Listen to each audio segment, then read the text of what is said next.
Did you see it? Did you see him walking off set? As the fallout of the Oprah, Meghan and Harry interview played out to millions of people, was his behaviour childish, unprofessional and immature? Was he justified to walk off set? Why did he really walk? What cognitive biases were playing out in his mind that made him so upset? Let's look at some questions from a cognitive bias point of view on what really happened and why when Piers Morgan stormed off the set of Good Morning Britain. So in today's video, we're going to look at what were the 3 cognitive biases playing out in Piers Morgan's mind when he stormed off set. Regardless of race, could you be guilty of demonstrating these biases too? Understand why you're conditioned to be biased against certain people and what you can do to unlearn these biases. And then finally, we're going to ask the question, who are the most unbiased people in the world? So what were the 3 cognitive biases that were playing out in Piers Morgan's mind when he stormed off set? Confirmation bias is one of the most widely manifested human behaviours.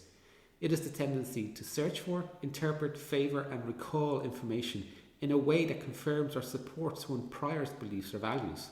When Piers Morgan saw Meghan Markle talk about the royal family in a way that didn't align with his own views, he essentially chose to ignore this contrary information and stick to his own, perhaps less evidence-based beliefs about the royal family.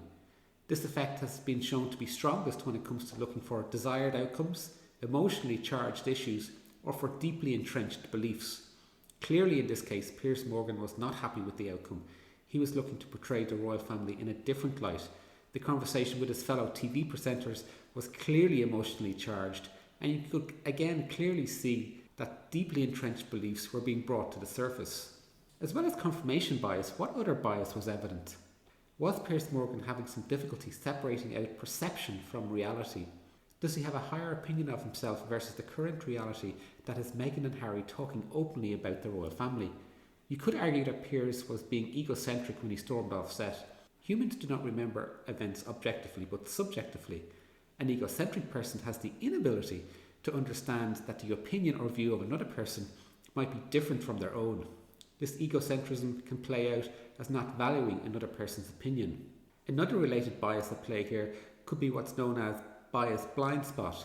This is the cognitive bias of recognizing the impact of biases on the judgment of others while failing to see the impact of biases on your own judgment. When Piers is talking to his fellow TV presenters, does he fail to see that his own biases towards Meghan was influencing his beliefs and his argument, whilst he seemed to clearly see the biases at work with Meghan and Harry? Perhaps Piers has put Meghan into a box and labelled that box incorrectly. Perhaps he thinks he knows her, when in fact he doesn't know her at all. Whatever about the personality traits of Meghan as a person, there is a likelihood that she has been labelled unfairly by him. Piers may have a tendency to attribute cause of an undesired outcome or wrongdoing by an individual, Meghan defriending him, for example, to a moral deficiency or lack of self-control, rather than taking into account the impact of a broader societal determinants. Piers perhaps had a very different upbringing to Meghan and will never truly understand who she is, but he has labelled her and could be accused of displaying puritanical bias. Regardless of race, could you be guilty of demonstrating the same or similar biases that Piers Morgan demonstrated? Indeed, you could be guilty of exhibiting another bias that is perhaps being demonstrated by all of those who have registered their shock and anger at the perceived behaviour of Morgan. Conformity bias tends to happen when you start taking your cues for normal behaviour from others and stop exercising your own independent judgment. Perhaps you are looking to conform with the views of your peers or aligning with what your immediate social environment is thinking. This effect is known as the bandwagon effect and can lead to groupthink in situations like the fallout from the Harry and Meghan interview. If you are seeing all your social media friends talking about the interview in a certain way, are you more likely to row in with the dominant view? Or if you had a different opinion, would you be brave enough to take a stand and ensure your voice is heard? Was Piers Morgan just displaying behavioural traits that are part of his DNA?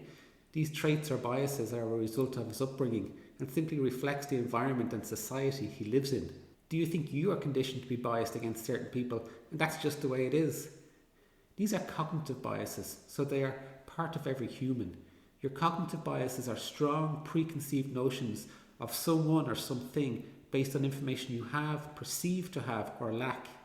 These preconceptions are mental shortcuts that your brain produces to expedite information processing, to quickly help you make sense of what is going on in the world around you.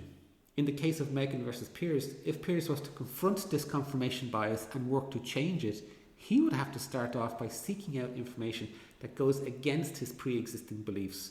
If he truly believes that Meghan did not encounter racism whilst moving within royal circles, then he would have to question was this absolutely not possible. As well as asking the question, he would have to be honest about hearing answers that he didn't want to hear. It's also true to say that Meghan also has inherent biases, and these were at play during her time within royal circles.